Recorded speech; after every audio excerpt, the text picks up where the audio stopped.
لیکن یہ لوگوں کے لیے بڑا انٹرسٹنگ واقعہ ہے، اور یہ وہ واقعہ ہے جو کہ کامن ہے بنی اسرائیل اور مسلمانوں کے درمیان، قابیل اور حابیل کا واقعہ۔ قابیل اور حابیل کا نام تو قرآن و سنت میں نہیں ملتا، ہمارے پرانے مفسرین نے استعمال کیا ہے۔ قرآن میں تو آیا کہ آدم کے 2 بیٹے، اسی طریقے سے احادیث میں بھی بخاری مسلم میں ہی آیا آدم کے 2 بیٹے۔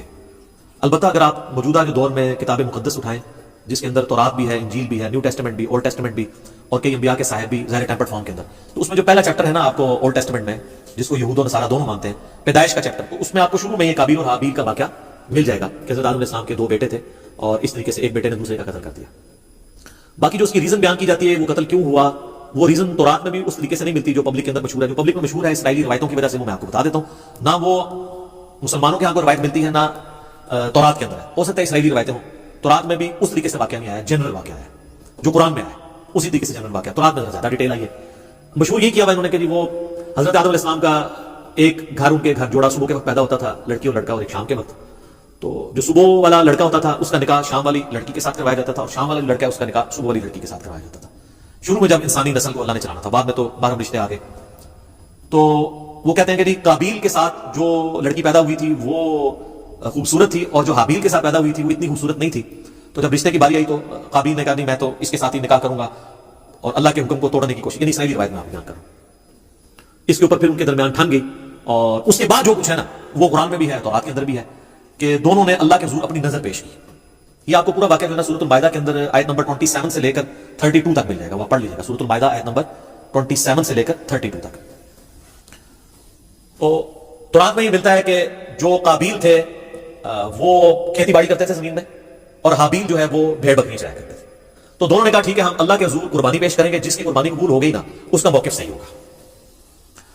تو جو کسان تھا ظاہر اس نے اپنی کھیتی پیش کرنی تھی، اس نے وہ اللہ کے سامنے پیش کی، اور حابیل جو تھا اس نے جو بھیڑ بکریاں یا مینڈا جو پالا تھا وہ دے دیا۔ وہ کہتے ہیں وہی مینڈا تھا جو اللہ نے اٹھا کے رکھ لیا، اور بعد میں حضرت ابراہیم علیہ السلام کے لیے وہ جو حضرت اسحاق کے لیے نازل ہوا بقول ان کے، اور ہمارے نزدیک حضرت اسماعیل کے لیے وہی مینڈا اتارا گیا تھا۔ تو سورہ ال عمران میں بھی آتا ہے کہ اگلے زمانوں میں بنی اسرائیل میں یہ ہوتا تھا کہ اللہ تعالیٰ قربانی اس طرح قبول کرتا تھا کہ آسمان سے بجلی گرتی تھی، آگ کھا جاتی تھی، جس کو آگ کھا جائے یہ قبولیت کی دلیل، یہ سورہ ال عمران میں ملتا ہے۔ ایون مال غنیمت کو جنگوں میں جو لوٹتے تھے نا وہ لا کے رکھتے تھے، آگ آگے ختم کر دیتی تھی۔ اس لیے بخاری مسلم میں ہے نا کہ اللہ نے میرے لیے جو ہے وہ مال غنیمت حلال کر دیا جو اگلوں کے لیے نہیں تھا۔ اس امت میں آپ خود بھی یوز کر سکتے ہیں وہ مال غنیمت۔ تو وہ آسمان سے آگ آئی تو اس مینڈے کو اٹھا کے لے گئی، اور کھیتی کو کچھ نہیں کیا۔ تو یہ اس بات کا ثبوت تھا کہ قابیل کی قربانی قبول نہیں ہوئی کھیتی والے کی، اور حابیل کی قبول ہو گئی ہے۔ تو اب تو اتنی بڑی دلیل دیکھنے کے بعد، لیکن آپ کو پتا ہے دل بےمان تھے، جب دل میں بےمانی ہو تو پھر کئی ایک حجت ہے۔ تو قرآن یہ بتاتا ہے کہ اے نبی علیہ السلام ان الفاظ کے ساتھ ان کے سامنے، میں چلیں موٹے موٹے آپ کو عربی کے بغیر ہی نا ڈائریکٹ ترجمہ کر دیتا ہوں تاکہ ہمارا ٹائم بچ جائے کہ جو اللہ تعالیٰ نے الفاظ استعمال کیے ہیں اس واقعے کے اعتبار سے۔ ہاں جی، اعوذ باللہ من الشیطان الرجیم، بسم اللہ الرحمن الرحیم۔ وَاتْلُ عَلَيْهِمْ نَبَأَ ابْنَيْ آدَمَ بِالْحَقِّ، اے نبی علیہ السلام ان سے بیان کرو آدم کے 2 بیٹوں کا واقعہ حق کے ساتھ۔ آگے میں اس کا ترجمہ پیش کرتا ہوں۔ جب دونوں نے قربانی پیش کی اللہ کے حضور، اللہ نے ایک کی قبول کر دی، دوسرے کو کی قبول نہیں کی، تو وہ غصے میں آ کے اس نے کہا میں تمہیں قتل کروں گا۔ تو اس نے کہا کہ اللہ تعالیٰ صرف پرہیزگاروں سے ہی قربانی قبول کرتا ہے، اور اگر تو نے مجھے قتل کرنے کے لیے ہاتھ بڑھایا تو میں اپنا ہاتھ تجھے قتل کرنے کے لیے نہیں بڑھاؤں گا، کیونکہ میں اللہ سے ڈرتا ہوں جو تمام جہانوں کا پالنے والا ہے۔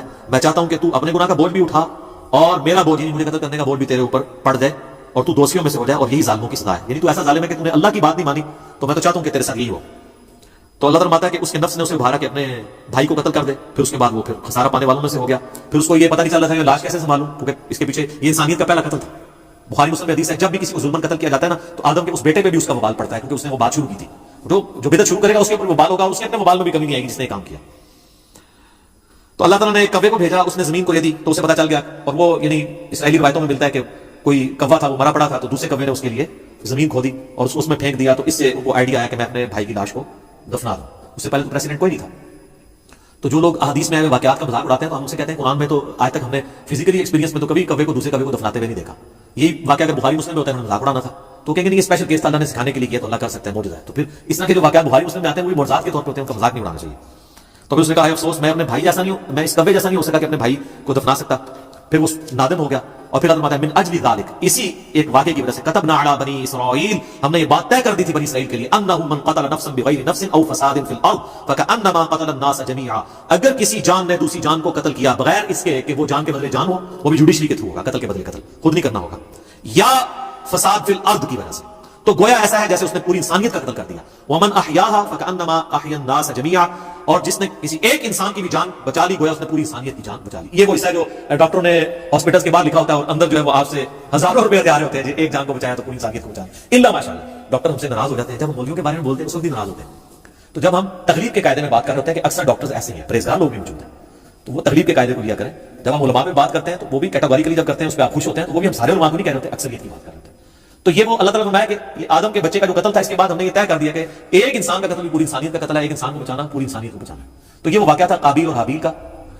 اور اکثر لوگوں کو یہ یاد نہیں رہتا یہ قاتل کون تھا, قابیل تھا یا حابیل تھا. بھئی قاتل قاف الف ہے تو قابیل میں بھی یہی ہے, اور حابیل ہلاک ہاں سے شروع ہوتا ہے, حابیل ہلاک ہوا ہے اور قابیل قاتل ہے. تو یہ یاد رکھنا آپ کو آسان ہے کہ قابیل قاتل اور حابیل ہلاک ہوا اس کے ہاتھوں. آسان نہیں کہنا, یہ ایک مدنی ٹوٹکا آپ کو بتاتے ہیں, یاد رکھیں. باقی وہ جو ڈیٹیلز ملتی ہے نا کہ وہ چکر تھا, تورات میں بھی ایون نہیں ملتا کہ وہ کوئی لڑکی والا چکر تھا. ہو سکتا ہے بعد میں کسی نے اس کو, جس آپ دیکھیں ارطغرل ڈرامہ ہے, اب وہ ارطغرل تو ایک ہیرو ہے لیکن اس کے اندر اتنی لو سٹوریز انہوں نے ڈال کے اسے ایک رومانس پیدا کرنے کی کوشش کی تاکہ نوجوان نسل دیکھے. تو یہ میرا کسی نے قابیل حابیل میں بھی نا رومانس پیدا کرنے کی کوشش کی. اس کے پیچھے ہمارے پاس دلیل کوئی نہیں ہے کہ واقعی اس وجہ سے ہوا, یہ کوئی اور ریزن تھی, کسی اور وجہ سے تھا, یا ان کی ویسے آپس میں ٹھان گئی کہ ہم قربانی پیش کرتے ہیں, دیکھتے ہیں اللہ کے حضور کون پرہیزگار ہے.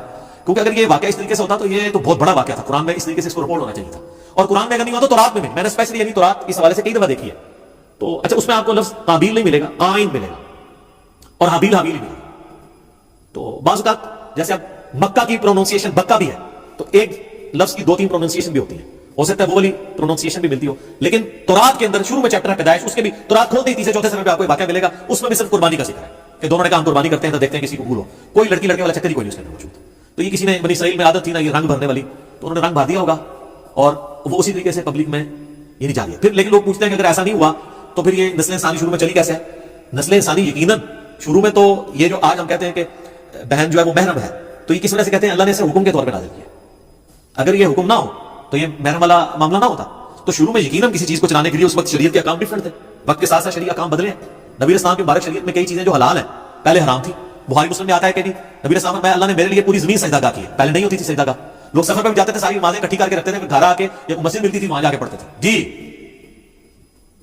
کتنا مشکل کام تھا. مال غنیمت حلال کر دیا گیا نبی اسلام کے لیے, اگلے لوگوں کے لیے حلال نہیں تھا. تو شریعت میں احکامات, اس زمانے میں یہ چیز ہوگی کہ جو حضرت آدم علیہ السلام کی جو اولاد پیدا ہوئی ہے, اور باقی یہ کہنا کہ صبح پیدا ہوتی تھی شام تک جوان ہو جاتی تھی, اس کی کوئی دلیل نہیں ملتی. اپنے ٹائم بھی جوان ہوتی ہوگی, حضرت آدم علیہ السلام کی بھی اتنی عمر تھی, تو وہ آپ تھوڑا کو جوان ہونا ہے 15-20, یہ کون سا پاکستانی والا جوان ہونا ہے کہ 35 سال میں شادی ہو رہی ہے, 12-15 سال میں شادی ہو جاتی تھی. تو 12-15 سال کے اندر وہ اس طریقے سے شروع میں اللہ تعالیٰ نے اس سلسلے کو اس طریقے سے چلایا ہوگا.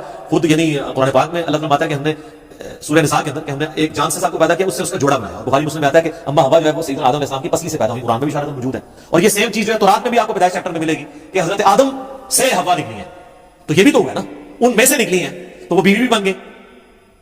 تو ایک اسپیشل کیس تھا. یہ اکثر لوگ پوچھتے ہیں شروع جو کام کس طرح چلا سی, پائی کی بھی چلیا سی, تو دیکھو عمر کام کی چلانا ہے, اسے چل گیا. تو ظاہر شروع میں اسی طریقے سے عورتوں کو آپشن نظر نہیں آتا کہ چلا ہوگا.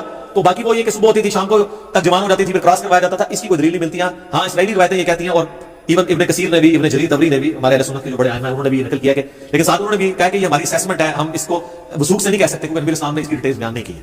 یہ کیسے ہوا ہوگا؟ بہرحال الٹیمیٹلی یہ ایک بندے نے دوسرے کا قتل کر دیا, اس کے اگینسٹ اللہ نے یہ قانون نازل کر دیا کہ ایک انسان کا قتل پوری انسانیت کا قتل ہے. ایک مسلمان نہیں, انسان, اور ایک انسان کی جان بچانا پوری انسانیت کی جان بچانا ہے. اصل میں یہ ہے میسج. آدم کے 2 بچوں کے قتل میں جو میسج ہے وہ یہ ہے کہ قتل نہ حق اللہ کو ناپسند ہے. بخاری اور مسلم دونوں میں حدیث ہے, قیامت والے دن سب سے پہلے قتل کے مقدمے کا فیصلہ ہوگا. ابو داؤد ترمذی میں حدیث ہے, نبی اسلام نے فرمایا قیامت والے دن مقتول اپنے قاتل کو پیشانی کے بالوں سے گھسیٹتا ہوا اس حال میں کہ اس کی رگوں سے خون بہ رہا ہوگا, اللہ کے عرش کے پاس پہنچ جائے گا اور کہے گا اللہ مجھے انصاف دلا, اس نے مجھے دنیا میں قتل کیوں کیا تھا. اور سنن نسائی میں آگے اس صحابی کے الفاظ ہیں, اے حکمرانوں قتل پہ معاونت نہ کرو کسی کی, قتل نہ حق اتنی بڑی چیز ہے. اور قتل حق بھی جوڈیشری نے کرنا ہے, یہ نہیں کہ میرے باپ کا قاتل میرے سامنے آیا تو میں گولی مارتا ہوں, نہیں, جوڈیشری میں پروف ہوگا, تو نہیں ہوگا تو آخرت میں بدلہ ملے گا. آخرت کا تو بدلہ بہت بڑا ہے, وہ تو آپ سوچ بھی نہیں سکتے. سورہ نساء میں اگر کسی مومن کو کسی نے جان بوجھ کے قتل کیا تو اس کی سزا ہمیشہ کی جہنم ہے جناب, ہمیشہ کی جہنم. ابو داؤد میں حدیث ہے کہ اللہ تعالیٰ یا تو شرک معاف نہیں کرے گا یا کسی مومن کا قتل ناحق معاف نہیں کرے گا. صحیح بخاری میں حدیث ہے کہ جنت کی خوشبو 40 سال سے سونگھی جا سکتی ہے, لیکن جس نے کسی ذمہ کافر کو بھی قتل کیا, جو مسلمان حکومت میں ٹیکس دے کر رہ رہا تھا, ہے کافر تھا, اس کو ناحق قتل کر دیا, تو وہ مسلمان بھی جنت کی خوشبو نہیں پائے گا, حالانکہ 40 سال سے آ رہی ہوگی. جی اسی لیے قتل کے مقدمے کی پیروی کا بھی کہا گیا. سورہ البقرہ میں وَلَكُمْ فِي الْقِصَاصِ حَيَاةٌ يَا أُولِي الْأَلْبَابِ, اے عقل مندو انسانیت کی زندگی چھپی ہے قصاص لینے میں. باقی جگہ کہا گیا معاف کر دو, قتل کے لیے کہا گیا معاف نہیں کرنا, دیت نہیں لینی, بلڈ منی نہیں لینی, آپشن ضرور ہے, لیکن پریفریبل یہ ہے کہ قتل کے بدلے قتل ہو, کیونکہ انسانیت دو چیزوں پہ کھڑی ہے, احترام جان اور احترام مال. اگر یہ نہیں ہوں گے فارغ. جو مولا علی کا قول ہے کہ کوئی بھی معاشرہ بغیر دین کے تو قائم رہ سکتا ہے, بغیر انصاف کے نہیں رہ سکتا. اور انصاف کس لیے آپ کر رہے ہوتے ہیں؟ احترام جان اور احترام مال کے لیے. اور اسے کون سی چیز انشور کرتی ہے؟ جوڈیشری. جامع ترمذی میں موقوفاً روایت موجود ہے کہ اے کعبہ تیری خوشبو بڑی اچھی ہے, لیکن اللہ کے حضور ایک مؤمن کی حرمت کعبے سے بھی بڑھ گئی. جامع ترمذی میں حدیث ہے, کوئی شخص پوری دنیا کو تباہ و برباد کر دے, اللہ کے نزدیک یہ چھوٹا گناہ ہے, اور ایک مؤمن کا قتل اس سے بڑا گناہ ہے. جناب یہ بہت سینسٹیو ایشو ہے, اس لیے تو میں ایکسٹرا جوڈیشل کلنگ کے خلاف بھی بولتا ہوں. آپ نہ حب الوطنی کے نام پر, نہ توہین مذہب کے نام کے اوپر قانون کو ہاتھ میں لے کے کسی کو قتل نہیں کر سکتے. ناحق بندہ قتل ہو گیا تو آپ مارے گئے, یہ نہیں ہوگا کہ آپ کی اجتہادی غلطی شمار ہوگی. آپ ہر چیز کو جوڈیشری میں لے کر آئیں گے, اور جوڈیشری میں پروف نہیں ہوتا اور وہ واقعی قاتل تھا, اللہ جانے اس کا معاملہ جانے. آپ نہیں کر سکتے, ورنہ بے گناہ لوگوں کو بھی سزا ملنا شروع ہو جائے گی. لوگ اپنی ذاتی دشمنیاں نبھانے کے لیے بھی ماورائے عدالت قتل ایکسٹرا جوڈیشل کلنگ کرنی شروع کر دیں گے. تو یہ بہت سینسٹیو ایشو ہے قتل والا. تو یہ حضرت آدم علیہ السلام کے دو بیٹوں کے قتل والا جو واقعہ تھا, اس سے لیسن یہ ہے. میں اپنی گفتگو کو اس حوالے سے ضرور کروں گا اسی حدیث میں جو بخاری اور مسلم دونوں میں ہے کہ نبی علیہ السلام نے فرمایا, دنیا میں جب بھی کسی انسان کو ظلماً قتل کیا جاتا ہے تو اس کا گناہ کا بوجھ آدم کے اس بیٹے کے اوپر بھی پڑتا ہے جس نے سب سے پہلے انسانیت میں قتل کیا تھا. اور اس پہ تو پڑتا ہی ہے.